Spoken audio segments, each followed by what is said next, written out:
Bapak Ibu Saudara tetap dalam keadaan berdiri. Tahukah Anda bahwa kerajaan Tuhan Yesus adalah kerajaan cinta? Karena begitu besar kasih Allah kepada dunia ini, Dia memberikan putranya yang tunggal. Kerajaan Tuhan tidak boleh dingin. Kerajaan Kristus diisi dengan anak-anak dan murid-muridnya yang hari ini memanifestasikan kasih. Sebelum kita akan duduk sebentar lagi, tolong menoleh ke kanan ke kiri. Kemungkinan besar Anda kenal orang di sebelah Anda.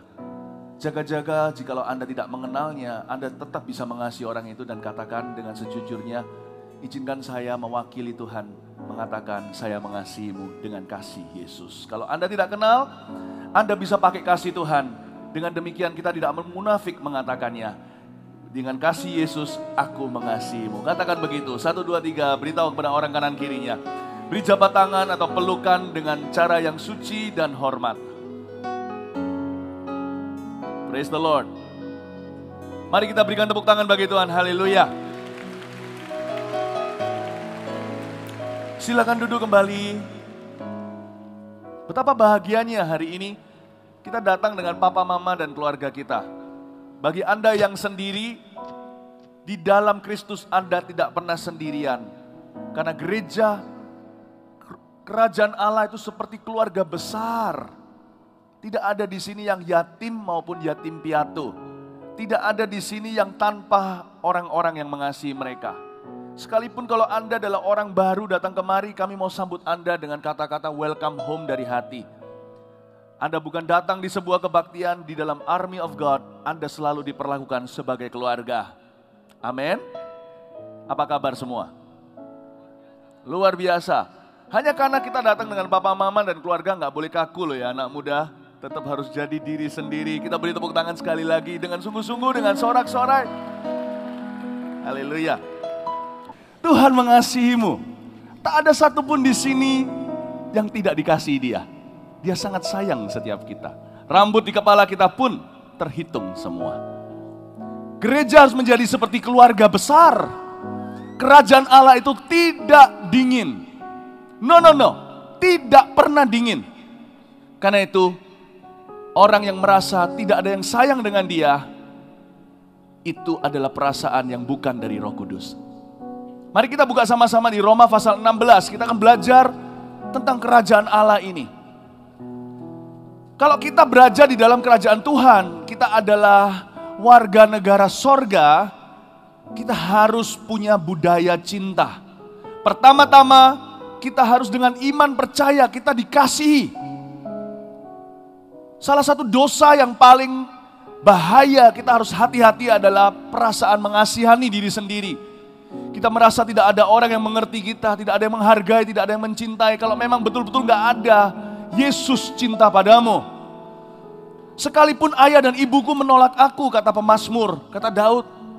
Karena Daud memang pada saat itu dilupakan ketika Samuel datang mengurapi koko-kokonya. Tapi Tuhan berkata jangan. Daud berkata sekalipun ayah ibuku menolak aku, Tuhan akan tetap menyambut aku. Dan Daud tidak pahit. Dia dikasihi, dia tahu dia disayangi.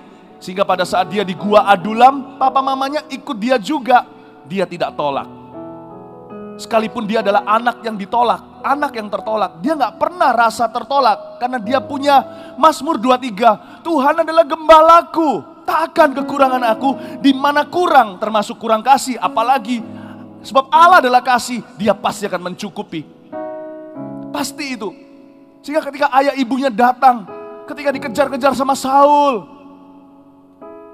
mereka ikut Daud terima dengan lapang dada. Koko-kokonya juga, Alkitab berkata, koko-kokonya juga bergabung dengan dia. Tadinya itu loh, yang marahi dia itu loh, yang bilang lu sok jago lo. Gua tahu sifat lu yang sok pemberani, mau apa? Padahal dia bawa rantangan dari rumah. Gak dihargai, gak kamsya, gak terima kasih. Malah dimarahi, dihina lagi di depan umum. Karena dia bukan tentara, dia hanyalah seorang peternak domba. Daud terima mereka. Dosa mengasihani diri sendiri itu tipu muslihat iblis. Dan kalau kita sudah kena virus itu, kita akan lumpuh kasih. Karena kita itu tidak bisa mengasihi. Kita ini hanya bulan, hanya bisa mewakili dari sinar sang surya.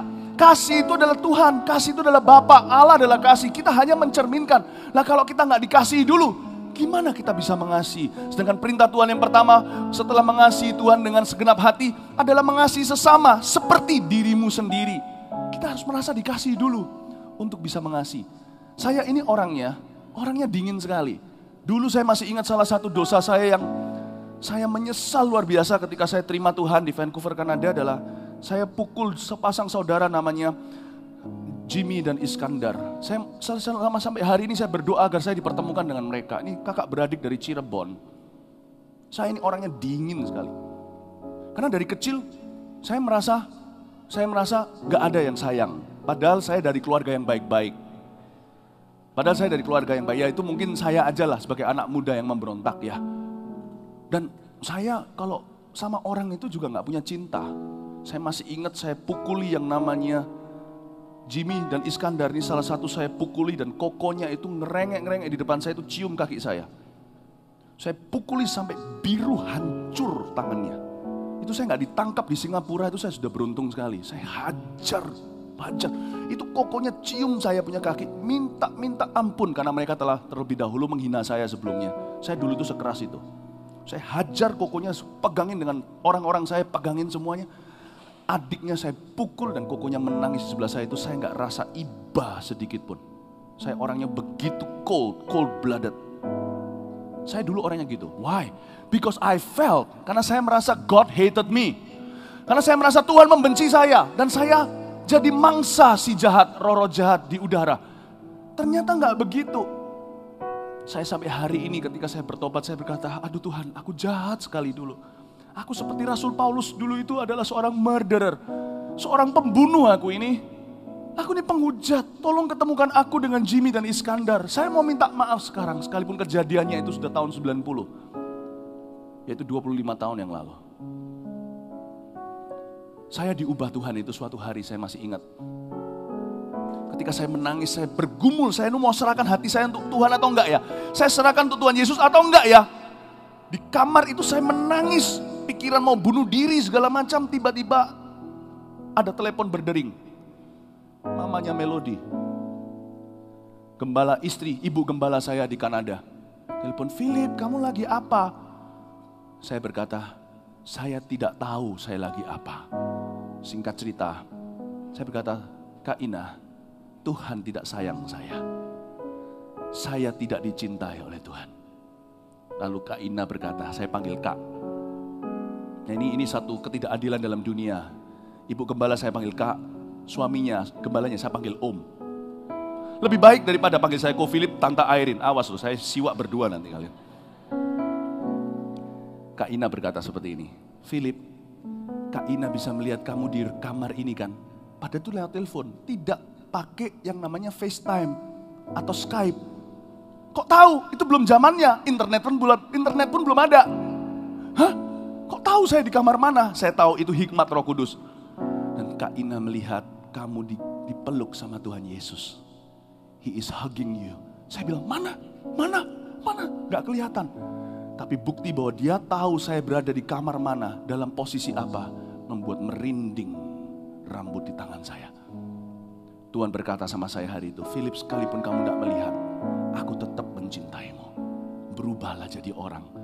Jangan jadi seperti ular berdarah dingin. Hari itu hati saya dilembutkan luar biasa. Saya datang ke gereja hari Minggunya. Di situ saya melihat terang dan keterimat dan menerima Yesus Tuhan. Bapak Ibu Saudara, saya mau beritahu kepada Anda, alasan kenapa ada kekerasan di hati kita adalah karena kita merasa tidak dikasih dan perasaan itu tidak benar. Kenapa terjadi kekerasan dalam rumah tangga? Karena kurang kasih. Karena kasih kurang diberitakan di dalam sana. Karena itu saya ingin ingatkan kepada Anda, jadi orang tidak boleh dingin. Kita punya Yesus di dalam diri kita harus hangat. Jadi orang kita harus menjadi the embodiment of love, menjadi wujud daripada kasih itu. Kita harus mencerminkan. Harus mencerminkan kasih Yesus dimulai dari keluarga kita. Dan berita yang saya sampaikan ini buat anak muda AOG, termasuk buat papa mama. Apalagi orang tua. Saya sekarang juga adalah seorang ayah, saya punya 3 anak. Kita sebagai papa, kalau di sini ada papa-papa yang hadir, kita adalah imam dalam rumah tangga. Kita harus memulai terlebih dahulu. Jadi bulan pertama full moon-nya, full love-nya. Amin Bapak Ibu Saudara. Amin. Saya mau minta di dalam nama Yesus, tak ada satu orang pun merasa tidak dicintai. Anda datang boleh merasa begitu, Anda pulang dari Valentine, AOG Valentine ini tidak boleh merasa yang sama. Baik anak muda, termasuk papa mama. Anda harus tahu, inilah berita terbesar itu. You are loved, Anda dicintai. Yang percaya Anda dikasih, beri tepuk tangan terima kasih sama Tuhan Yesus. Mari kita belajar dari seorang cold-blooded murderer, dari seorang pembunuh yang berdarah dingin namanya Rasul Paulus. Bagaimana dia menjadi seorang sweetheart, jadi seorang yang begitu manis. Mari kita lihat di Roma pasal 16. Ya. Kita baca dulu ya, ayat 1 sampai 16. Roma 16 ayat 1 sampai 16. Sudah dapat semua? Kalau sudah dapat katakan terima kasih Tuhan, aku dicintai. Katakan begitu. Yang keras dong. Kalau sudah menemukan Roma 16 katakan terima kasih Tuhan, aku dicintai. Amin. Wow, that's the greatest revelation. Saya bisa berhenti khotbah sekarang. Kalau Anda bisa yakin segenap hati, terima dengan penuh iman, saya sudah tidak perlu khotbah lagi. That is the only revelation God wants you to get today. Itulah satu-satunya pewahyuan yang Allah ingin Anda tangkap hari ini di kebaktian ini. Kalau Anda sudah menangkapnya, cukup sudah. Tapi jaga-jaga masih ada orang yang ragu, saya harus terus berkhotbah agar hati Anda bisa akhirnya memahami betapa dalamnya, betapa lebarnya, tingginya dan panjangnya kasih Tuhan. Roma 16, salam. Aku meminta perhatianmu terhadap Febe, saudari kita yang melayani jemaat di Kenkrea, supaya kamu menyambut dia dalam Tuhan. Sebagaimana seharusnya bagi orang-orang kudus, dan berikanlah kepadanya bantuan bila diperlukannya. Sebab ia sendiri telah memberikan bantuan kepada banyak orang, juga kepadaku sendiri. Sampaikan salam kepada Priscilla dan Aquila, teman-teman sekerjaku dalam Kristus Yesus. Mereka telah mempertaruhkan nyawanya untuk hidupku. Kepada mereka bukan aku saja yang berterima kasih, tetapi juga semua jemaat bukan Yahudi. Salam juga kepada jemaat di rumah mereka. Salam kepada Epenetus, saudara yang kukasihi yang adalah buah pertama dari daerah Asia untuk Kristus. Salam kepada Maria yang telah bekerja keras untuk kamu. Salam kepada Andronikus dan Yunias, saudara-saudaraku sebangsa yang pernah dipenjarakan bersama-sama dengan aku, yaitu orang-orang yang terpandang di antara para rasul dan yang telah menjadi Kristen sebelum aku. Salam kepada Ampliatus yang kukasihi dalam Tuhan. Ini kalau nama Indonesianya Amplas. Salam kepada Urbanus yang tidak ubanan, ya, teman sekerja kami dalam Kristus, dan salam kepada Stakis yang kukasihi. Salam kepada Apeles yang telah tahan uji dalam Kristus. Salam kepada mereka yang termasuk isi rumah Aristobulus. Salam kepada Herodion, temanku sebangsa. Salam kepada mereka yang termasuk isi rumah Narkisus yang ada dalam Tuhan. Saya yakin di rumah Narkisus banyak orang-orang narsis dan selfie melulu. Salam kepada Trifena dan Trifosa yang bekerja membanting tulang dalam pelayanan Tuhan. Salam kepada Persis yang kukasihi yang telah bekerja membanting tulang dalam pelayanan Tuhan. Salam kepada Rufus, orang pilihan dalam Tuhan. Dan salam kepada ibunya yang bagiku adalah juga ibu. Salam kepada Asinkritus, Flegon, Hermes, Louis Vuitton, Gucci, Patrobas. Lalu ada Hermas, ini KW supernya. Dan saudara-saudara yang bersama-sama dengan mereka. Salam kepada Philologus dan Yulia, Nereus dan saudaranya perempuan, dan Olimpas, dan juga kepada orang-orang kudus yang bersama dengan mereka. Bersalam-salamlah kamu dengan cium kudus. Salam kepada kamu dari semua jemaat Kristus. Kita kayak baca buku telepon ya, Yellow Pages ya. Kalau baca Roma 16 ayat 1 sampai 16 ini betul-betul kayak membosankan luar biasa. Di sini justru memberi kredit kepada seorang Rasul Paulus. Tahukah total dia menyebut 33 nama. Dan semuanya di Roma, di kota yang Paulus tidak pernah menginjakkan kakinya, sebab dia menulis surat ini dari Korintus. Waktu dia tulis surat ini, Roma ini, Dia dalam perjalanan, dia lagi sedang ngepak, dia sedang toto dan tata kopernya, dia sedang siap-siap mau pergi ke Yerusalem. Dia nggak pernah ke Italia. Namun demikian kenapa dia punya banyak teman di sana yang disebut namanya 33, belum lagi yang disebut yang seisi rumahnya, saudara-saudara di situ, itu lebih banyak lagi. Dari mana Paulus dapat teman-teman ini semua? Ketika Paulus sedang traveling atau sedang pergi pelayanan keliling, di setiap kota seperti di Sirus, seperti di daerah Lebanon di atas sana, seperti waktu dia pelayanan di Yerusalem, di Korintus, di Efesus dan sebagainya, dia ketemu orang-orang dari Roma. Dan Paulus ini luar biasa. Dia itu nggak pernah lupa jawaban dari dua pertanyaan yang selalu dia tanyakan ketika ketemu orang, yaitu what's your name and where are you from? Siapa namamu? Halo, siapa nama Anda dan dari mana Anda berasal?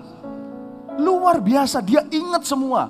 Dan dia bisa komposisikan 33 itu semua di Roma. Berarti Paulus ini orangnya perhatian sama manusia. Kok bisa ya Tuhan mengubah seorang yang dingin gitu? Manusia dianggap benda. Bahkan ada satu anak muda, wajahnya itu sangat alim, baik sekali. Itu dirajam di depan dia. Dia berdiri saja bukan hanya gak menolong, malah memberi restu. Orang-orang taruh baju di kakinya. Orang yang dirajam adalah Stefanus. Dia dengar loh, Stefanus itu doain dia. Dia tidak bergeming sama sekali. Karena memang darahnya ular. Kok bisa diubah jadi orang yang begitu pedulian dengan orang-orang yang sebenarnya semua yang disebut sini kebanyakan orang biasa. Orang yang sombong luar biasa, seret orang ke penjara. Bisa jadi orang yang begitu menghargai setiap orang biasa. Paulus adalah orang yang tidak melihat, memandang orang ketika mengasihi. Dia kasih bahkan mereka yang ordinary.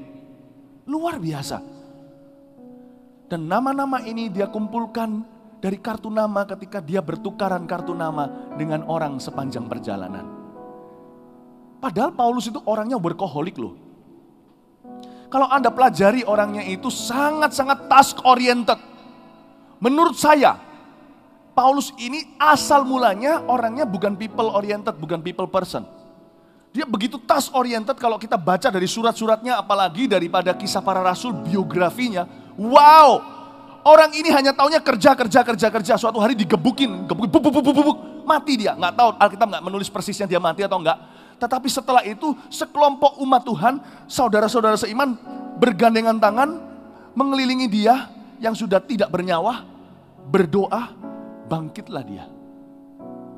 Meskipun Alkitab tidak mengatakan dia betul-betul mati atau tidak, banyak ahli teolog mengasumsi bahwa dia meninggal dunia karena dia dianiaya oleh massa. Paling tidak sekarat lah ya. Dia langsung berdiri, Alkitab berkata dia langsung masuk ke kota berkhotbah. Ini orang ya. Makanya Paulus itu berkata apa di depan Raja Agripa? Hai Raja, terhadap visi yang diberikan Tuhan dalam hidupku itu, atau proyeknya, atau goal, atau target, aku tidak pernah meleset. Terhadap visi itu, aku tidak pernah tidak setia. Terhadap proyek Tuhan, aku memberikan semua yang kupunya. Ini orang task oriented. Orang seperti ini bisa menjadi CEO perusahaan yang luar biasa, sebentar lagi perusahaannya mendunia, tetapi pegawainya mati muda. Tapi orang ini ya, kok bisa sama orangnya satu persatu. Dan Paulus tidak pernah melupakan 3 tipe orang. Kita perhatikan ini. Saya nggak hanya bilang hari ini kepada papa mama, apalagi orang tua. Kalau sama orang yang tidak kita kenal aja kita nggak boleh gampang lupakan, apalagi mereka yang melahirkan kita. Mereka yang memberi kita kehidupan. Bapak ibu saudara, Paulus tidak pernah lupakan 3 tipe orang. Yaitu 1, orang yang dia layani. Dia tidak lupa. Dan saya masih jauh dibandingkan Rasul ini. Saya itu loh masih lupa-lupa. Kadang-kadang ketemu orang lagi, namanya Karena itu kalau ketemu saya jangan todong saya. Ayo, Ko Philip, ingat gak nama saya siapa? Jangan. Karena saya masih belum di taraf Paulus. Saya masih belajar. Tapi Paulus gak pernah lupakan orang yang dia layani. Kedua, dia gak pernah lupakan orang yang melayani dia. 3, dia gak pernah lupakan dengan siapa dia pernah pelayanan bersama. Saya acungkan 2 jempol kepada rasul ini. Bayangkan. 1, dia tidak pernah lupakan orang yang dia layani. 2, dia tidak pernah lupakan orang yang melayani dia. Dia tidak pernah lupa jasa. Jasanya sendiri dilupakan boleh. Karena Paulus berkali-kali dilupakan dia di surat-suratnya. Dia berkata, ini meninggalkan aku, itu meninggalkan aku. Pada saat pengadilanku, hanya ini yang berdiri bersama dengan aku. Atau tak seorang pun berdiri untuk membelaku. Kita ya harus belajar dari Rasul Paulus. Budaya cinta dalam kerajaan Allah, itu harus kita terapkan untuk mengasihi. Bukan dikasih, dikasih cukup dengan Tuhan. Kita harus belajar untuk cukup dengan itu dan tidak mengasihani diri. Karena kalau Tuhan mencintaimu, seluruh dunia gak mengasihi pun gak apa-apa. Anda tetap mayoritas. Karena Allah lebih besar dari semua ciptaannya. Katakan amin, berikan tepuk tangan. Orang-orang yang di dalam bidang Paulus ini, saya juga di bidang yang sama, adalah orang-orang yang mudah dilupakan. Kalau kita ya melayani Tuhan ya, Bapak Ibu Saudara, kalau kita melayani Tuhan melalui gereja, pelayanan atau tanggung jawab kita sehari-hari, kalau kita masih haus kasih sama manusia, kita akan kecewa loh. Kasih itu sumbernya harus sang kasih sendiri. Jangan cari dari sumber lain. Cinta manusia itu gampang goyah. Bener.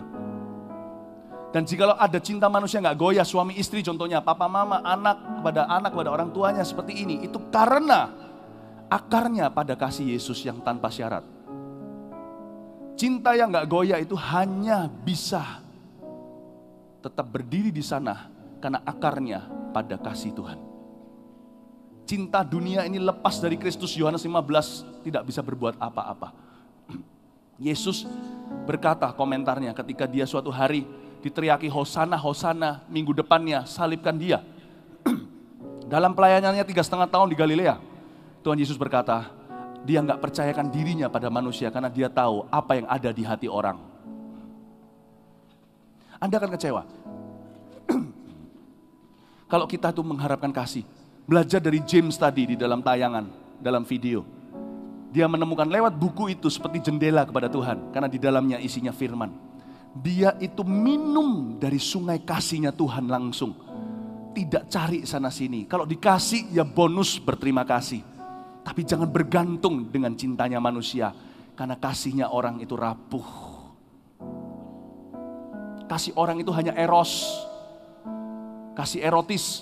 Atau paling paling maksimal. Philea, kasih, persaudaraan, persahabatan. Kalau kecewa, ya bye-bye lah teman. Tuhan gak begitu. Tuhan tanpa syarat, hanya dia agape. Paulus ini, dalam bidang ini, apalagi dalam pelayanan hamba-hamba Tuhan dengar. Kita adalah orang-orang yang akan mudah dilupakan. Saya sering ya, ini bukan curhat. Saya puas tuh, saya belum khotbah begini tuh saya udah kenyang dulu. Sebelum ke pesta saya makan dulu 75%, sudah perut terisi. Jadi nanti di sana gak tergila-gila dengan makanannya, tapi bisa bicara dengan orang-orangnya. Saya kalau khotbah gini, kalau ini bukan curhat, saya curahkan kehidupan kepada Anda. Di dalam bidang saya sering sekali didatangi orang dan berkata, doakan saya dalam keadaan sekarat atau kebutuhan. Doakan. Nah, kadang-kadang kita ini yang berdoa, resiko banget. Karena kalau saya nggak pernah basa-basi. Kalau saya doakan, saya akan doakan. Kalau enggak, saya akan berkata, saya nggak bisa doakan, pergi ke pendoa kita. Nah, kadang-kadang, seringkali saya menemukan diri saya sendiri terus mendoakan apa yang sudah lalu, lewat, dan terjawab. Orang kalau sakit contohnya minta didoakan pendeta, tapi setelah sembuh nggak pernah call pendeta itu dan berkata sudah selesai. Pendeta itu doa terus supaya dia sembuh, padahal dia sudah nggak apa-apa. Ayo, siapa di sini pernah begitu? Hamba-hamba Tuhan pernah pasti. Kalau kita pelayanan kesembuhan contohnya, itu kesembuhan adalah pelayanan paling mudah dilupakan. Karena 9 orang kusta itu setelah dia disembuhkan, tahir dia nggak kembali ke Yesus, hanya satu. Orang biasanya kalau butuhan langsung cari minta doa. Tapi setelah itu dia lupa, setelah dia diberkati dia lupa kepada siapa dulu dia minta didoakan. Dia nggak ingat untuk beritahu, berhenti doakan, aku sudah nggak apa-apa. Bisa nangkep ini. Karena itu dalam pelayanan, jangan berharap kita itu dihargai. Dalam tanggung jawab kita belajar untuk tanpa pamrih. Pamrih kita datang dari Tuhan, hakku terjamin pada Tuhan. Paulus itu kayak gitu. Luar biasa. Dia ini orang yang dilupakan. Ini meninggalkan aku, itu meninggalkan aku ditinggal sendirian. Dia nggak pernah keberatan. Tapi inilah sifat hamba Tuhan. Kalau orang lain yang punya jasa sedikit aja sama dia nggak akan pernah lupa selamanya. Itu harus jadi sifatnya kita. Itu budaya cinta. Itulah budaya kerajaan sorga. Itulah gereja. That is the real church, the living church. Kalau ada orang pernah jasa sama Anda ya, sama saya, ini prinsip hidupku. Saya tidak akan lupa sampai selama-lamanya. Setia kawan adalah kata-kata yang tidak cukup menjelaskan. Orang kalau jasa sama saya punya prinsip, saya pegang erat-erat hingga hari ini. Tak akan pernah saya lupakan hingga hari ini. Tidak akan pernah. Dan saya praktekkan itu dalam hidup saya juga. Teman-teman saya yang hari ini, yang 20 tahun lalu bersama dengan saya di Ungaran contohnya, hari ini semua dengan saya. Tak ada satupun yang saya buang. Ketika Tuhan angkat saya angkat mereka bersama dengan saya.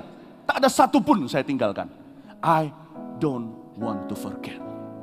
Sedikit jasa, saya masih ingat Pak Samuel Handoko, seorang yang sangat saya kasih. Mungkin beliau nggak ada di sini, Pumpung nggak di sini, saya rasani. Usianya jauh lebih tua.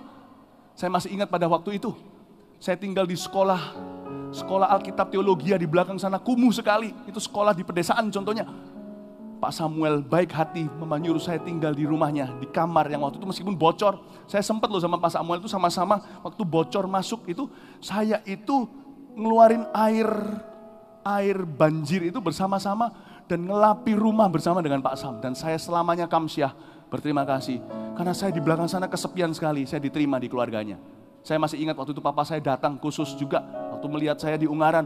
Berterima kasih dengan Pak Sam dan titipkan saya anaknya kepada hamba Tuhan ini. Sampai hari ini Pak Sam adalah ketua edukasi Gereja Mawar Sharon. Waktu saya di sini saya beritahu Pak Sam, move, come to Surabaya. Saya kenal Pak Sam dari tahun 93, 22 tahun yang lalu. My friendship with people, usianya 20 tahun semuanya. Jangan pernah lupa, belajar punya prinsip, hati seperti Rasul Paulus, enggak pernah dalam bahasa Ibrani enggak pernah lali sama orang. Enggak pernah lupa. Ini dia tulis satu-satu orang yang pernah berjasa. Kita mulai dulu dari yang pertama. Aku meminta perhatianmu terhadap Febe, saudari kita yang melayani jemaat di Kangkrea, supaya kamu menyambut dia di dalam Tuhan, sebagaimana seharusnya bagi orang-orang kudus, dan berikanlah kepadanya bantuan bila diperlukannya, sebab ia sendiri telah memberikan bantuan kepada banyak orang, juga kepadaku sendiri. Lihat itu kan, dia gak lupa jasa bukan? Dia, artinya Febe, telah memberikan bantuan kepada banyak orang, termasuk kepada aku. Dan mungkin waktu Paulus menulis ini, udah bertahun-tahun lewat, tapi dia gak lupa. Kalau jasa sendiri, mari kita shut up. Kalau jasa orang lain, speak up. Kalau jasa sendiri, tutup mulut. Tutup mulut. Tapi kalau jasa orang lain, buka mulut. Jangan hemat. Yang itu jangan hemat, jangan pelit. Jangan hemat, jangan pelit. Tuh, si Paulus berkata, dia pernah membantu aku. By the way, Febe di sini itu kemungkinan besar adalah orang non-Yahudi karena namanya itu sama dengan arti kata Diana. Diana yang adalah dewa di Korintus. Jadi si Febe ini disebut sebagai seorang diaken. Di dalam bahasa aslinya, dalam bahasa Yunani di kitab Roma, diaken itu artinya seperti FLC, Family Life Counseling kita. Orang-orang yang suka berada di sana bagi orang-orang yang sedang papah, sedang menderita, orang-orang yang sedang sakit, mereka yang sedang sendirian, mereka adalah orang-orang yang mengulurkan tangan membantu mereka yang lemah. Febe itu orangnya gitu. Kemungkinan besar Paulus pun pernah dibesuk oleh orang ini hanya sekali, dan Paulus tak pernah lupa selama-lamanya. By the way, ini juga bicara apa tentang kita? Sedikit pesan tambahan. Kalau Anda mau menjangkau orang ya, orang itu biasanya keras kalau dia lagi happy atau lagi senang, kalau dia lagi di atas. Jangan lupa tunjukkan kasih ketika orang paling membutuhkan. Cara terbaik memberitakan Injil seringkali adalah ketika orang itu sedang terpuruk. Kita datang dengan tulus, bukan untuk guide dia ke gereja. Kita datang tunjukkan kasih. Dia akan ngerti sendiri suatu hari bahwa dia harus kemana. Amin Bapak Ibu Saudara. Ini sebuah pelajaran tambahan buat kita. Kita lihat ayat 3. Sampaikan salamku kepada Priscilla dan Aquila. Saya kasih penerangan-penerangan ya, supaya nama-nama ini nggak seperti Yellow Pages. Saya kasih beberapa pengertian, oke? Supaya setiap kali kita baca ini lagi, lebih hidup gitu ya. Biar Roh Kudus hidupkan saat ini. Sampaikan salam kepada Priscilla dan Aquila, teman-teman sekerjaku dalam Kristus Yesus. Mereka telah, lihat ini, mempertaruhkan nyawanya untuk hidupku. Kepada mereka, bukan aku saja yang berterima kasih, tapi juga semua jemaat bukan Yahudi. Ayat 3 dan 4 didedikasikan untuk sepasang suami istri, namanya Priscilla dan Aquila. Dan mereka berdua adalah orang yang mempertaruhkan nyawa. Dalam bahasa Yunaninya, kata mempertaruhkan nyawa adalah memberikan lehernya untuk saya. Paulus tak pernah lupa ketika dia dalam bahaya, Priscilla Aquila yang mengcover, yang memberikan shelter, memberikan rumah. Siapa Priscilla Aquila? Priscilla yang cewek ya, Aquila yang cowok. Di zaman itu, cewek disebut di depannya cowok, tidak lumrah. Berarti Priscilla ini orangnya sangat-sangat dipakai Tuhan. Jauh lebih seorang orator daripada suaminya, Aquila. Tapi mereka melayani sebagai couple atau suami istri. Mereka ini orang Roma, orang Yahudi, Roma. Tapi mereka itu diusir oleh kaisar. Karena ada satu waktu dalam sejarah, orang Yahudi harus meninggalkan berbondong-bondong, diusir massal dari kota Roma, ibu kota Italia, ibu kota dunia saat itu. Priscilla Aquila pindah ke Korintus, tidak jauh. Lalu Paulus waktu datang di Korintus, disitulah ketemu sama Priscilla Aquila. Priscilla Aquila pernah melayani Apolos. Mereka ini bukan seorang pengkhotbah. Pelayanannya lebih di behind the scene atau di belakang layar. Mereka itu lebih suka terima orang di rumahnya, dikonselingi. Mereka itu lebih konselor kelihatannya, tapi si istri lebih banyak bicara. Dan Paulus pun pernah dapat pelayanan mereka.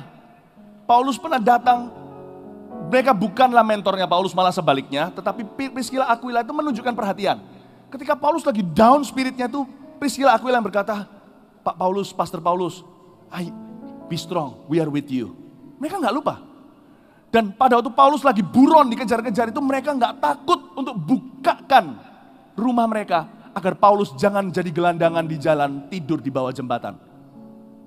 Dalam hidup kami juga gak pernah lupa, ada waktu-waktunya ketika kami lagi mengalami masa-masa yang buruk.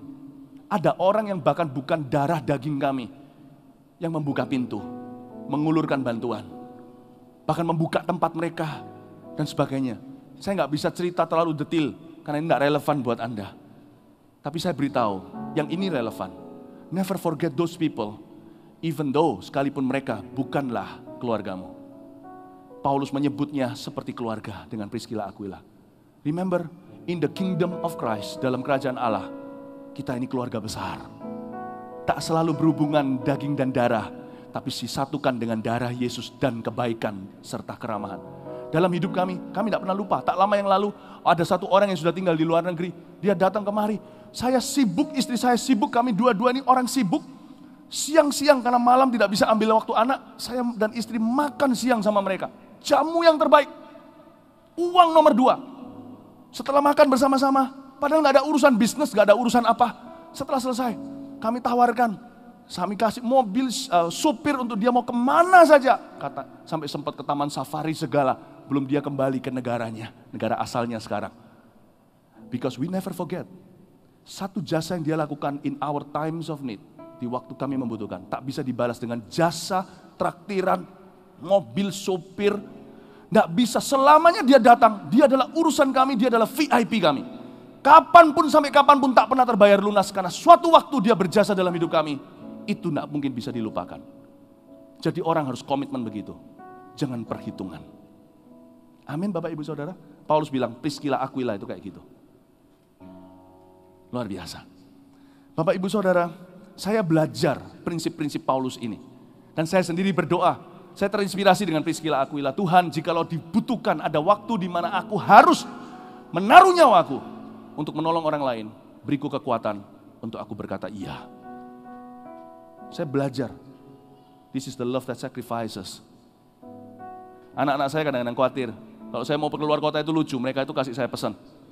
Daddy, Jangan loh ya, kalau ada danger, kalau ada bahaya, jangan justru Daddy langsung berdiri menerjang, karena mereka tahu sifat saya. Kalau ada bahaya, saya malah justru terjang.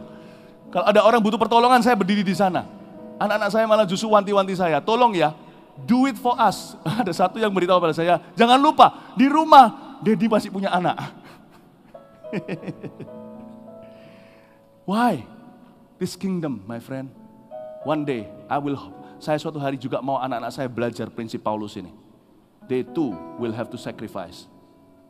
Saya kepingin, saya tidak tahu apa yang terjadi di Air Asia, tapi ada anak-anak AOG di sana. Harapan saya ya, harapan saya. Saya tidak tahu yang sudah terjadi. Harapan saya adalah kalau ada anak AOG di dalam a crash airplane atau satu pesawat yang jatuh seperti itu, dalam nama Yesus jangan ada lagi. Dalam nama Yesus jangan ada lagi. Kalau ada, kita harus menjadi orang yang kasih lifeboat-nya ke orang lain. Jangan jadi army di gereja. Jadi army ketika dibutuhkan beneran. Give the lifeboat. Lifeboat, life vest. Lifeboat itu boat. Kasih, jangan justru yang panik. Aduh mati aku gimana. Justru yang menenangkan. Saya lebih baik mati berkorban daripada hidup pecundang.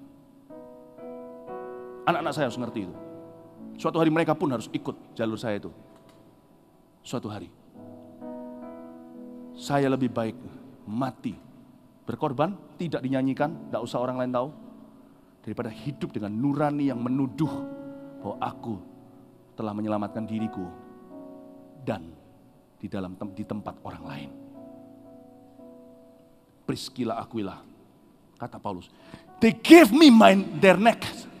Mereka kasih lehernya ke aku. Wow. Jangan pernah lupa, AOGers, apalagi papa mama. Orang yang tidak ada hubungan darah aja, jangan pernah lupa jasa mereka. Sekali jasa mereka itu jangan dibalas dengan 3 kali kasih traktiran impas. Gak pernah impas. Karena Anda ditolong pada saat kebutuhan. Anda sekarang hanya bisa balas dalam kelimpahan. Karena itu, jasa orang tua tidak pernah impas terbayar. Anda tidak bisa kasih mereka satu kado, satu rumah, bahkan mobil, atau kasih satu tur kemana, lalu impas, gak bisa.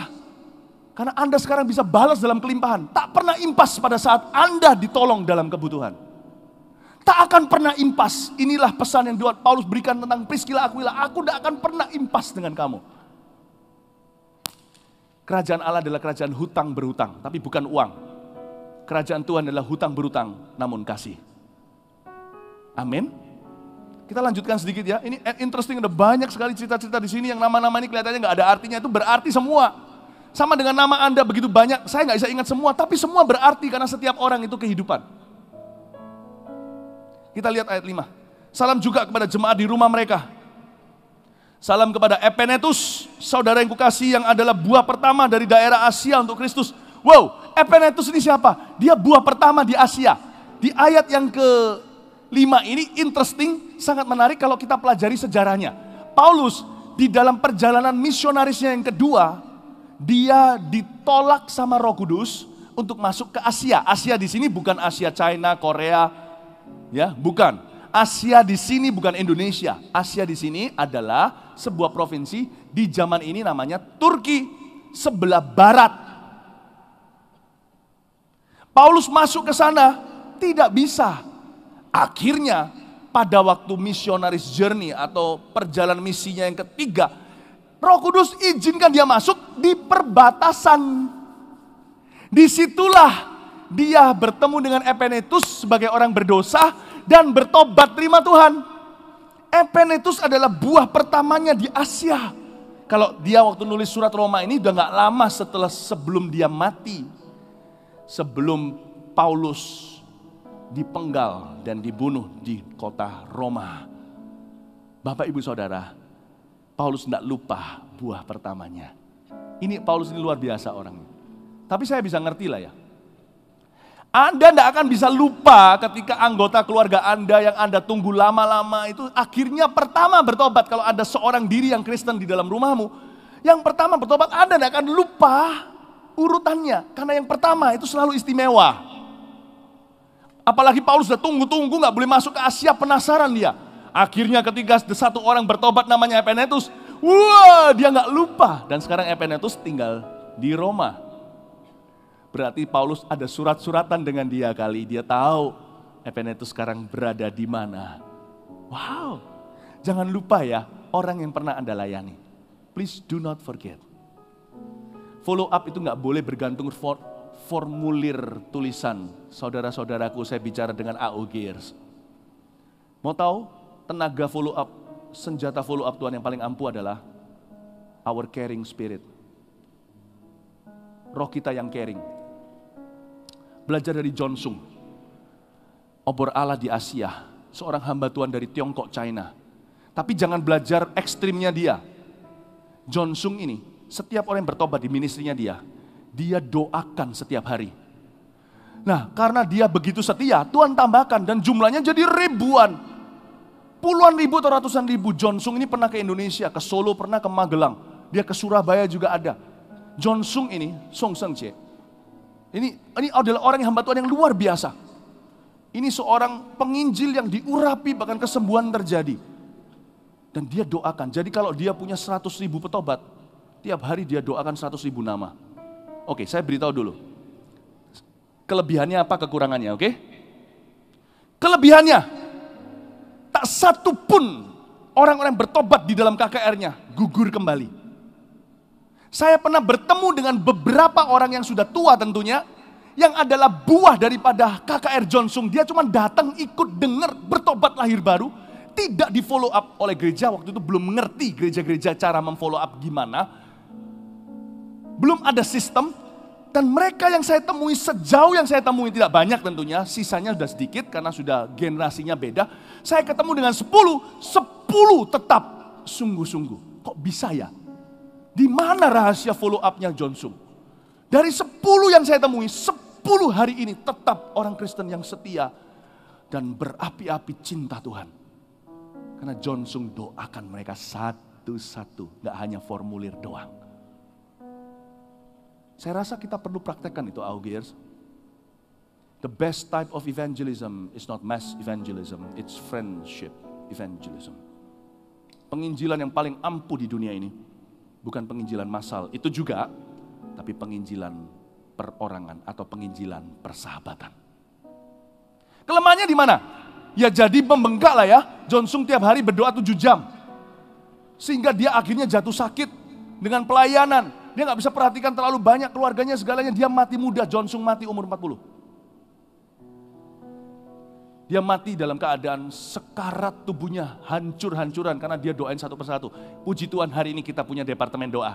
Puji Tuhan hari ini kita punya FLC. Puji Tuhan hari ini kita punya CG atau Connect Group. Kita tidak satu persatu, kita hari ini bisa sama-sama buat satu sistem agar semuanya sejahtera, semuanya bisa melayani bersama, teamwork bukan perorangan. Amin. Siapa bersyukur hari ini kita melayani di dalam sebuah konteks gereja, tidak sendirian. Kasih tepuk tangan untuk Tuhan. Siapa lagi? Kita lihat lagi Epenetus. Sekarang ayat 6, salam kepada Maria yang telah bekerja keras untuk kamu. Wah, ini di sini ada perempuan. Paulus itu luar biasa ya. Ini surat dibacakan di seluruh jemaat loh. Ini Roma loh ya. Roma itu dulu adalah civilization atau peradaban yang paling maju. Di peradaban paling maju itulah emansipasi wanita tidak terjadi, justru dijajah. Paulus bisa berani kasih kredit penghargaan sama wanita. Paulus ini sifatnya satu, tidak hanya dia menghargai orang biasa, bagi orang yang kurang diperhatikan, dia memperhatikan lebih. Pada orang yang kurang dihargai, dia memberi pujian. Paulus adalah tipe kalau hari ini dia juragan, dia akan menghargai pembantu rumah tangganya.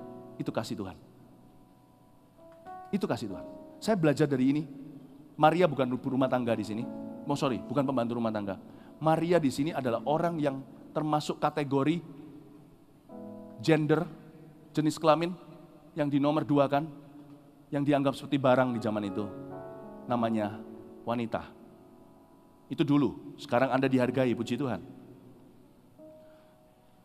Paulus adalah tipe orang yang melihat siapa yang tidak dihargai, dia datang menghargai. Dia tipe orang yang berkata terima kasih kepada orang-orang yang sekalipun tidak kita bilangin terima kasih, mereka gak bisa apa-apa sama kita. Budayakan dalam Tuhan. Gak usah nginjil pakai nama Tuhan dulu. Tunjukkan kata thank you di mulutmu. Itu menjadi kesaksian awal. Belajar thank you kalau sama pejabat, biasa karena kita butuh dia. Tapi kalau kita bicara thank you sama pembantu rumah tangga, Tuhan yang memandang dari sorga dan berkata, kamu pun hamba, kamu memperlakukan begitu sama orang lain, aku akan memperlakukanmu dengan baik juga. Bapak Ibu Saudara, saya belajar berkata terima kasih pada pembantu saya. Makanan enak saya beritahu terima kasih, bagus, enak makanannya, kok bagus. Belajar untuk mengucap syukur, berterima kasih, memberikan penghargaan pada orang yang sekalipun Anda tidak hargai. Mereka yang gak bisa apa-apa. Jadi orang terus gitu. Ya.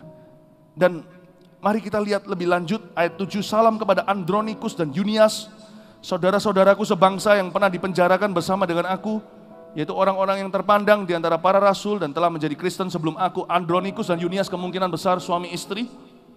Yunias di sini sebenarnya adalah nama yang bisa cowok atau cewek. Kemungkinan besar ini adalah cewek. Tidak. Kenapa saya bilang kemungkinan besar? Karena memang tidak ada kepastian, ahli teologi tidak bisa menunjukkan pastinya. Tetapi di sini mereka disebut sebagai orang-orang yang dikenal terpandang di antara para rasul. Kemungkinan besar mereka dua orang ini juga adalah rasul-rasul Tuhan. Salam kepada Ampliatus yang kukasihi dalam Tuhan. Salam kepada Urbanus teman sekerja kami dalam Kristus. Salam kepada Stakis yang kukasihi. Siapa orang-orang ini? Tapi orang-orang ini berharga buat Paulus. Paulus nggak pernah lupa. Tahu nggak? Sebagian besar orang yang betul-betul berguna bagi kerajaan sorga tidak akan pernah terkenal. Heaven is full of unsung heroes. Sorga itu penuh dengan pahlawan yang tidak dinyanyikan. Tahukah Anda bahwa kenapa Tuhan menjanjikan mahkota kemuliaan?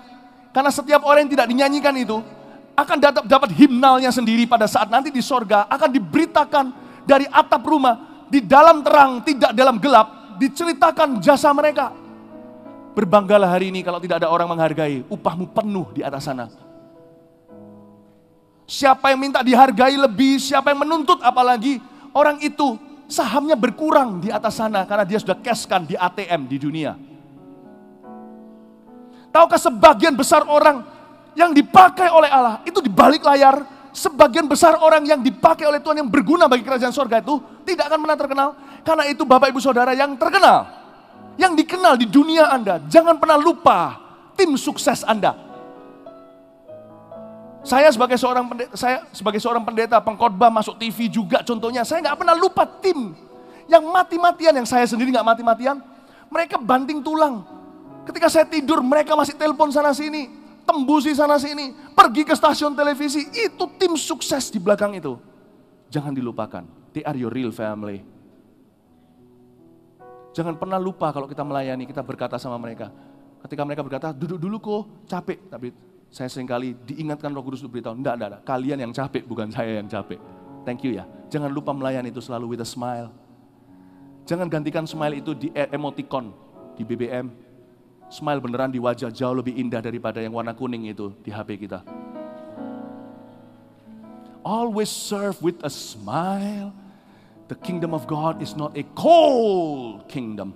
Kerajaan Allah itu bukan kerajaan yang dingin tanpa kasih. Ya, lanjutin lagi. Salam kepada Apeles. Ayat 10 yang telah tahan uji dalam Kristus. Salam kepada mereka, ini perhatikan ini interesting. Salam kepada mereka yang termasuk isi rumah Aristobulus. Siapa Aristobulus? Yang pasti kalau punya nama anak suatu hari jangan kasih nama ini. Nanti di sekolah dipanggil Bulus. Who is Aristobulus? Siap? Supaya Anda ngerti bahwa kerajaan Tuhan itu seperti ragi. Di mana ada kasih, menjalar kemana-mana sebentar lagi sampai ke istana. Tapi kalau kerajaan Tuhan hanya proklamasi saja, kita hanya bisa ngomong doang tapi tidak bisa bertindak dengan kasih sebentar lagi. Jangankan sampai istana, di kampung terdekat aja semua kena batu sandungan. Kristen kok begini?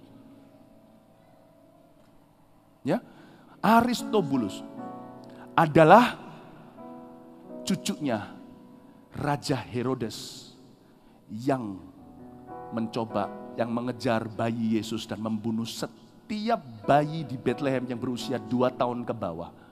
Bahkan istri dan putra-putranya pun disembelih oleh raja gila ini karena dia takut kehilangan tahta.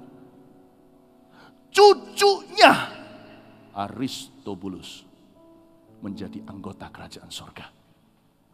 Wow. Di mana pertobatannya? Saya nggak tahu. Suatu hari di surga kita akan tanya. Saya mau cari orang yang Aristobulus. Waktu sampai di surga suatu hari saya akan tanya, mana Aristobulus? Aristobulus. Saya mau tanya gimana dia bertobat. Yang pasti dia masuk dalam kerajaan kasih. Pasti ada kasih yang menjamah dan membuka pintu hatinya. Sebab orang yang sudah dari istana gak kagum dengan show. Dia gak kagum dengan pejabat sosialita, pasang topeng semua, cipika, cipiki, cium pipi kanan, cium pipi kiri. Tapi dia terjamah ketika dia lihat common people. Saya beritahu sama istri saya ini sebagai hamba Tuhan harus jadi ambasador up, ambasador down. Saya harus sama orang yang paling dianggap di sosial, tangga sosial, seperti paling bawah sampai yang paling atas. Terus terang ya, ini jujur dari hati saya lebih suka bergaul dengan orang biasa daripada orang ternama. Karena lebih real. Kalau saya sama orang yang di top gitu ya harus mencerminkan supaya mereka bisa lihat kekristenan terdekat kan pada saat itu saya harus tunjukkan kekristenan itu seperti apa. Saya harus bisa blending tanpa harus kompromi dengan mereka. Saya harus bisa tunjukkan wibawa, aku ambasador, sana ambasador, gua juga ambasador. Tapi saya beritahu, suatu hari semua orang-orang itu akan haus kasih beneran. Dan mereka akan temukan dari orang biasa seperti kita. Aristobulus melihat itu. From common people so-called Christians. Dari orang biasa namanya Kristen. Karena orang Kristen sebagian besar bukan orang ternama. Paulus sendiri pernah menulisnya. Bukankah kamu orang biasa ketika Tuhan memanggilmu? Kamu tidak bisa apa-apa. Kenapa sekarang sombong kan gitu. Dari sanalah ningrat-ningrat istana satu-satu menerima Yesus. Masuk ke gereja. Saya senang di gereja Mawar Sharon ini. Kemarin kita adakan volunteer night. Night with the stars. Saya tahu di sebelah sini orang kaya, sebelah sini paman becak. Tahukah yang di depan gereja Cempaka itu ada beberapa paman-paman becak. Itu anak Tuhan. Kalau Anda lewat, saya lewat dengan mobil saya nggak kelihatan dengan hitam kacanya, saya lihat. Mereka lagi baca Alkitab loh, di becaknya tanpa ada lampu. I love our church. Gereja kita terdiri dari Aristobulus dan terdiri dari orang-orang biasa seperti kita. Mereka duduk side by side. Tidak ada satu merasa lebih tinggi daripada yang lain. Yang seperti paman becak tadi saya beritahu, dia tidak minta pinjaman, tidak tanya kanan kiri apa yang, enggak. Dia tulus cari Tuhan. Saya terharu lihat orang-orang begitu. Aristobulus kenal Yesus karena kesaksian biasa umat Allah dalam kasih. Bapak Ibu Saudara, jangan menganggap dirimu orang biasa. Sebab melalui orang biasa Tuhan akan mempermalukan orang-orang yang berhikmat. Maksudnya mempermalukan itu bukan berarti mereka malu lalu mereka itu dipermalukan Tuhan di depan umum, bukan. Tapi orang-orang yang di atas sana akan berlihat, aduh mereka jauh lebih baik dari aku. Dia akan terbuka hatinya untuk kerajaan Allah, bukan dipermalukan dengan cara negatif, dengan cara positif. Ketika mereka lihat Anda, karena itu fokuslah menjadi anak Tuhan dan saksinya yang setia. Suatu hari gak tentu loh, seorang jenderal akan bertobat lihat dirimu, seorang presiden akan bertobat lihat dirimu, gak tentu itu. Karena ketika mereka berdiri di antara para kalangan pejabat, mereka nggak bisa taruh percaya satu sama lain. Percayalah, itu semua hanyalah pura-pura.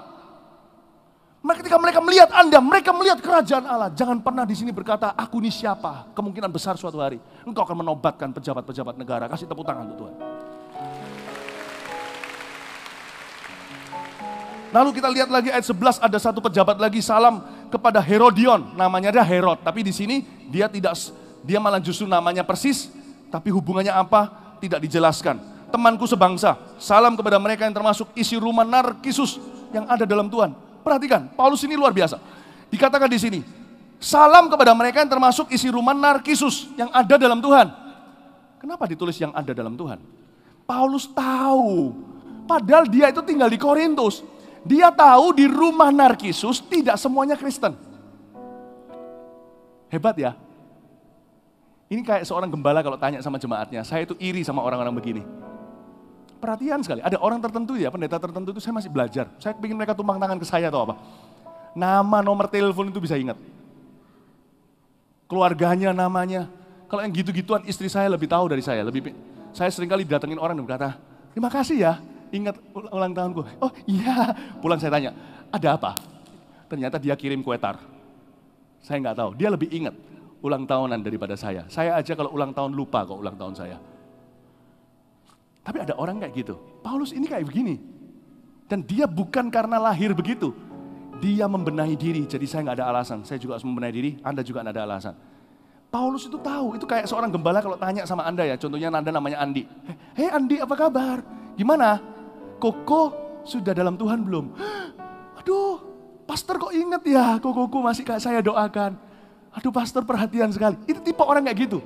Paulus berkata, salam ya ke Narkisus kepada keluarganya, anggota keluarganya yang ada dalam Tuhan. Karena yang belum dalam Tuhan mungkin gak suka pendeta. Wow. Izinkan saya hari ini sedikit menunjukkan kepedulian, sedikit lebih baik dalam hal kepedulian, oke? Sebentar lagi nanti di akhir ibadah ini, saya akan mohon dengan Anda yang membawa keluarga yang belum dalam Tuhan. Saya ingin doakan. It's a little service, sebuah pelayanan sederhana untuk mendukung AO-Gears ini yang berdoa bagi keselamatan keluarganya. Hari ini saya yakin rumahmu akan dipenuhi dengan Roh Kudus. Berikan tepuk tangan untuk Tuhan Yesus. Saya nggak bisa. Ini banyak ini satu-satu. Trivena, Trifosa, singkat aja, cepet aja di ayat 15 itu. Mereka itu twins, tahu nggak? Artinya dainty and delicate. Atau cakep dan keren. Itu twins. Paulus itu bisa tahu satu-satu. Lalu kita lihat ayat 13, Rufus. Rufus ini anaknya Simon dari Kirene. Seorang dari Afrika Utara yang berdempetan di Timur Tengah dengan Palestina. Rufus dan juga mamanya. Paulus gak lupa dimasakin sup ayam pada saat dia lagi sakit, gak enak badan. Dikirimi kata-kata penghiburan sama maminya Rufus. Maminya Rufus. Istrinya yang gendong salib Yesus itu loh yang terpaksa. Tapi waktu dia menggendong si Simon itu bertobat di dalam perjalanan salib itu. Paulus itu bisa ingat, thank you ya mama. Padahal bukan ibunya, tapi seorang yang memberi dia caring, seorang ibu. Jangan lupa loh, jangan lupa kepada orang-orang yang ketika Anda sekolah jauh ngekos, jangan lupa ibu kosmu. Jangan dianggap hanya sebagai penagih hutang, mana uang kosnya. Ibu kos Anda jangan lupakan. Mereka juga seperti ibu Rufus bukan? Mereka mungkin bukan papa mama, bukan yang melahirkan Anda. Tapi Anda kan di bawah care mereka. Jangan lupa kalau debu di rumah kamar Anda itu hilang karena mereka bersihkan. Anda berkata terima kasih. Terima kasih ya. Jangan lupa. Mama papa juga ingatkan anak-anaknya kalau mereka itu berada di rumah orang lain. Mengoratuakan orang tua di sana. Ya, jadi ajari mereka santun. Ajari mereka untuk sopan. Nah, lihat ini. Lihat lanjutin lagi ya.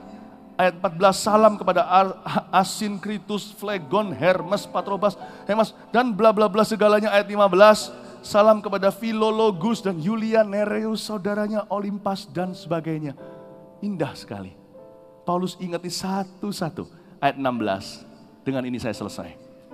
Mari kita sama-sama baca, 2, 3. Bersalam-salamlah kamu dengan cium kudus. Salam kepada kamu dari semua jemaat Kristus. Nah, yang ini kan agak sedikit menjijikkan ya kan. Salam dengan cium kudus, nanti gimana kalau ada yang ngecuan ya. Tolong diperhatikan, ini ada culture-nya, ada kebudayaan Timur Tengah. Kebudayaan Timur Tengah, orang Yahudi dan kebudayaan Roma. Ya, itu kebudayaan Itali, udah blending-blending karena gereja Roma ini terdiri dari kedua-duanya. Orang Yahudi, Yunani, orang Romawi, orang Itali. Nah, Bapak Ibu Saudara, zaman dulu kalau Anda bisa lihat hari ini di Timur Tengah, laki dengan laki pun begitu. Bahkan ada yang betul-betul dicium sini ya. Gitu ya. Ya itu bagi kita, tapi bagi mereka itu biasa. Saya khotbah di Taiwan, yang datang itu orang-orang aborigin atau orang-orang indigenous, orang-orang asli Dayak-Dayak dari seluruh dunia. Termasuk dari Fiji, termasuk dari yang Australia punya orang-orang asli, New Zealand yang gitu-gitu loh. Saya lihatin dance mereka bilang, aku mau menghargai Pastor Philip, kami mau menghargai, datang satu kelompok, datang. Lalu habis itu saya dengar mereka, saya lihat mereka melakukan tarian perang mereka, itu tarian persahabatan ternyata. Saya kira saya diajak berkelahi. Waktu ini lidahnya dimelet-meletin, saya juga meletin. Cuman lu yang bisa meletin gua juga bisa meletin lu. Ternyata maksud mereka itu baik. Lalu saya diajak salaman. Nah itu dia. Setelah salaman, kalau kita tidak dipenuhi kasih Tuhan, kita pasti mau cuci muka. Salamannya tahu gimana? Hidung sama hidung. Ini cowok loh. Hidungnya taruh sini. Saya di sini dan hidungnya dia lagi basah habis menari. Minyakan semua. Wow. Ternyata bahasa mereka gitu. Hidung ketemu hidung. Nah, itu kebudayaan. Prinsipnya adalah ini loh. Gereja gak boleh dingin. Tunjukkan ekspresi yang bisa diterima, yang baik, tapi harus disengaja. Gereja gak boleh kalah sama restoran. Di gereja orang diam-diaman. Belajar dari orang-orang bule, orang-orang barat itu kebudayaannya yang baik bisa dipegang. Salah satunya adalah apa? Mereka bertemu di jalanan pun, di luar gak kenal, di mall contohnya mereka berkata, hey how are you doing, how are you doing. Gak semua orang sih, tapi mereka berusaha untuk menyapa. Setiap kebudayaan ada kekuatannya. Kalau Asia itu cinta papa mama, kekeluargaannya indah. Tapi kita tuh kaku sama orang, kita gak nganggep. Ya, kalau orang-orang barat lebih terbuka, belajar yang begitu juga, gak ada salahnya. Kita terapkan dari setiap kebudayaan ciptaan Tuhan. Yang baik kita terapkan, yang buruk kita buang. Belajar untuk menyapa, jangan kalah sama restoran. Masuk ke dalam, silakan masuk, diantarkan ke kursi, dibukakan kursinya. Lebih nyaman rasanya kadang-kadang di restoran daripada di gereja. Di gereja dingin semua. Tapi enggak di sini harus ramah. Amin.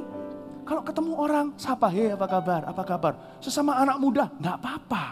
Buat budaya yang baru. Jangan jadi anak muda yang sok cool padahal di dalam hatinya haus kasih. Lebih baik kita mengasihi di luar dalam sama. Amin Bapak Ibu Saudara.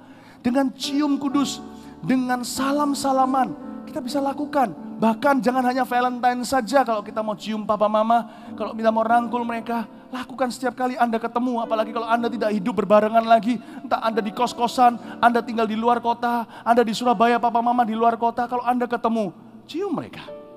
Jangan sama pejabat, hanya sosialita, cium pipi kanan dan kiri. Anda lakukan karena harus. Anda lakukan karena kasih jauh lebih indah, bukan karena keharusan. Why not ciptakan sebuah kebudayaan? Sekalipun keluarga kita mungkin tidak punya kebiasaan itu, apa salahnya dengan kebiasaan baru? Buktinya keluarga Anda dulu nggak punya iPhone loh. Sekarang punya nggak apa-apa itu. Keluarga Anda nggak punya BlackBerry loh. Dulu nggak ada internet, sekarang oke internet di setiap rumah. Kalau dunia budayanya kita impor, kenapa dari firman kita jarang impor? Jangan percaya tradisi kalau tradisi itu bisa diperbaiki dengan teknologi. Jangan percaya tradisi kalau tradisi itu bisa diperbaiki, disempurnakan lewat kasih. Belajarlah untuk mencium dengan kudus, merangkul dengan kudus, belajar salam tangan, pandang mata, dengan senyum berkata, how are you today, apa kabar hari ini, Tuhan memberkatimu. Sekalipun kamu masih muda, anak-anak muda di sini merasa, apakah nanti dipandang teman-temanku gak cool, peduli amat mereka pandang apa. Kalau Anda teguh berdiri pada ground posisi Anda, suatu hari semua seluruh dunia akan ikut dengan Anda. Saya praktekkan itu. Ketika saya masih jauh lebih muda, saya masih umur belasan tahun, saya tidak ikut-ikutan. Saya ikut Tuhan. Sekarang lihat berapa banyak yang ikut Tuhan bersama dengan saya. Hold your ground and you will win. Kasih tepuk tangan untuk Tuhan. Amin. Mari kita semua bangkit berdiri. Terpujilah nama Tuhan. Hai Narkisus. Hai Narkisus. Ingat Narkisus yang mana? Yang keluarganya belum semua di dalam Tuhan. Hai Narkisus, izinkan saya sekarang menjadi seperti seorang Paulus. Bertanya kepada Anda, sudahkah seluruh isi rumahmu di dalam Kristus? Baik yang muda maupun yang tua, yang berusia, papa mama, atau anak muda yang masih kuliah, atau bahkan belum masuk ke universitas mana-mana. Izinkan saya berkata, today, hari ini, Valentine's Day adalah hari keluarga. Hari ini di gereja, kita adalah keluarga besar juga. Di dalam kerajaan Allah, bukanlah keluarga yang dingin, tetapi penuh dengan kasih sayang. Hari ini, tempat depan ini dibuka. Siapkan lagu untuk nanti altar call sebentar lagi. Saya minta, kalau Anda saat ini datang dengan keluarga, tanya sama mereka. Kalau Anda yang lebih tahu lah ya. Tanya sama orang tua, pa, atau mah, atau ko, atau adik, atau mas, atau mbak, tanya. Atau ayah, atau ibu, tanya sama mereka. maukah bersama-sama serahkan hati ke sini kepada Tuhan Yesus sebelum acara ini berakhir? Ada panggilan untuk orang-orang yang mau menerima Tuhan. Chuan Jiafu, seluruh keluarga tidaklah diberkati. Amin Bapak Ibu Saudara. Coba tanya kanan kirinya. Ayo sekarang waktunya. Saya suntik keberanian. Tanya sama keluarga Anda, orang tua Anda. Ini by the way, hari ini AOG bukanlah kebaktian orang muda. Hari ini AOG kebaktian keluarga. Kasih tepuk tangan untuk Tuhan. Yang maju di sini bukan siswa atau mahasiswa, tapi siapa saja orang berdosa bisa maju ke sini, termasuk papa mama. Ini bukan panggilan saya hari ini berbicara bukan sebagai youth pastor, bukan sebagai pendeta anak muda. Saya berbicara sebagai gembala pendeta Anda segala usia saat ini. Dalam hitungan ketiga, orang-orang yang mau membawa keluarganya maju ke depan untuk terima Tuhan, baik yang muda maupun tua, cepatlah maju ke sini. Ketika saya hitung ketiga, semua kita tepuk tangan, jangan hentikan, kita nyanyikan lagu. 1, 2, 3, maju ke sini. Come on. Kasih buat cintamu. Mari sambil tepuk tangan. Tanpa batas. You are love. Hidupmu jadikan ku berharga. Terima kasih buat cintamu. Ikuti saya, semua tepuk tangan seperti ini. Kita beri semangat pada mereka. Kau berikan hidupmu. Mari, cepat yang mau maju. Anda dikasih, Anda disayangi, Anda dicintai. You are love. Kau berikan hidupmu, jadikan ku berharga. Terima kasih. Yang tidak sama keluarga, sama temennya, juga bisa bawa temennya maju ke depan karena temenmu mulai hari ini adalah keluargamu, saudaramu dalam Kristus. Terima kasih buat cintamu yang tanpa batas. Kau berikan hidupmu, jadikan ku berharga. Terima kasih buat cintamu yang tanpa batas. Kau berikan hidupmu, jadikan aku indah. Terima kasih buat cintamu yang tanpa batas. Kau berikan hidupku, jadikan ku berharga. Terima kasih buat cintamu yang tanpa batas. Kau berikan hidupmu, jadikan aku indah. Terima kasih buat cintamu yang tanpa batas. Kau berikan hidupmu, jadikan ku berharga. Terima kasih buat cintamu yang tanpa batas. Kau berikan hidupmu, jadikan aku indah. Terima kasih. Saya masih menunggu orang-orang yang masih mau maju. Masih ada, saya tahu. Kalau Anda datang bukan dengan keluarga Anda, tapi dengan teman Anda bisa bawa Anda maju ke depan. Karena sebentar lagi temanmu akan menjadi saudaramu dalam Tuhan. Karena mereka membuat keputusan untuk menerima Yesus. Kita nyanyikan lagu ini dari awal, saya kasih waktu lagi. Karena saya tidak mau satu pun orang luput dari kasih Yesus yang membutuhkan terima Tuhan. Tak satu pun pulang ke rumah tidak terlayani. Tidak boleh ada satu domba tersesat yang luput pulang ke dalam rumah kasih-Nya Tuhan. Haleluya, saat ada harapan. Let's sing this song together. Saat ada harapan, Kau datang beriku harapan. Yesus Kau jawaban hidupku. Saat tak ada tujuan, Kau datang tunjukkan ku jalan. Tunjukkan ku jalan. Terima kasih buat cintamu yang tanpa batas. Kau berikan hidupmu, jadikan ku berharga. buat cintamu yang tanpa batas. Kau berikan hidupmu, jadikan aku indah. Terima kasih. Sekali lagi katakan, saat tak ada harapan, Kau datang beriku harapan. Yesus, Kau jawaban hidupku. Terima kasih Tuhan. Saat ada tujuan, Kaulah tujuanku. Saat ada tujuan, Kau datang tunjukkan ku jalan. Tunjukkan ku jalan. Haleluya. Terima kasih buat cintamu yang tanpa batas. Kau berikan hidupmu, jadikan ku berharga. Terima kasih buat cintamu yang tanpa batas. Kau berikan hidupmu, jadikan aku indah. Terima kasih buat cintamu yang tanpa batas.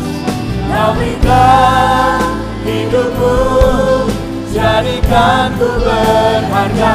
Terima kasih buat cintamu yang tanpa batas. Kau berikan hidupmu, jadikan aku indah. Terima. Mari kita ulurkan tangan kita ke depan. Sementara yang di depan, yang maju ke depan, letakkan tanganmu di dadamu. Mari kita berdoa. Di dalam Yesus Kau tidak pernah sendirian. Ayah, ibu, anak. Hari ini papa mama yang bawa anaknya maju ke depan untuk terima Tuhan. Atau sebaliknya, pokoknya Anda tidak pernah sendirian. Anda dicintai, dikasihi, itulah pewahyuan. Hari ini Tuhan hanya mau Anda pulang merasa disayangi. Dan Anda akan memperoleh kapasitas baru untuk mengasihi sesamamu. Ya, Anda akan mencerminkan sang surya itu, hai bulan. Anda akan bisa mengasihi bukan dari kasihmu sendiri, tapi dari kasih yang mulai hari ini Anda terima di hati Anda ketika Anda terima Tuhan. Ikuti saya berdoa, yang di depan khususnya, sampai telinga sendiri bisa mendengar. Dan semua ikuti saya juga untuk mendukung mereka. Katakan, Tuhan Yesus, Tuhan Yesus, terima kasih. terima kasih. Engkau telah masuk di hatiku Engkau telah masuk sebagai Tuhan dan Juru Selamatku. sebagai Tuhan dan Juru Selamat. Hari ini Saya mengenal kasih. mengenal kasih. Kasih adalah Kasih adalah pengorbananmu di kayu salib. pengorbananmu di kayu salib. Dan di mana ada kasih Yesus, Dan di mana ada kasih, kuasanya menjadi nyata. kuasanya menjadi nyata. Aku percaya Aku percaya Tuhan Yesus dibangkitkan Tuhan Yesus dibangkitkan pada hari yang ketiga. pada hari yang ketiga. Kuburnya kosong, Kuburnya kosong, supaya hatiku tidak kosong. supaya hatiku Tuhan, tidak kosong. Tuhan, Engkau hidup. Engkau hidup. Aku menyembah Allah yang hidup. Aku menyembah Allah yang Mulai hari ini, mulai hari ini. masuklah di hidupku. Masuklah di Tinggallah selama-lamanya. Tinggallah selama-lamanya. Jadikan aku anak Tuhan. Jadikan aku anak. Hidupkan aku oleh firman-Mu. Hidupkan aku. Roh Kudus, Roh Kudus, curahkan kasih-Mu dalam diriku. Mulai sekarang, mulai sekarang. beri aku kerinduan Beri aku untuk kerinduan. memenangkan seluruh keluargaku dalam Tuhan. Mulai sekarang, beri aku kerinduan Beri aku kerinduan. untuk merenungkan firman Tuhan. Mulai sekarang, beri aku kerinduan untuk melayani Tuhan. Dalam nama Yesus. Haleluya. Amin. Kasih tepuk tangan bagi Tuhan. Terima kasih buat cintamu yang tetap di tempat, tetap di tempat. Haleluya. Kau berikan hidupmu. Tetap di tempat, konselor bisa ambil. Beli formulir keputusan. Follow up yang ada dijalankan. Kau berikan hidupmu, jadikan aku indah. Kau berikan hidupmu, jadikan aku indah. Kau berikan hidupmu, jadikan aku indah. Terima kasih. Haleluya, beri tepuk tangan bagi Tuhan.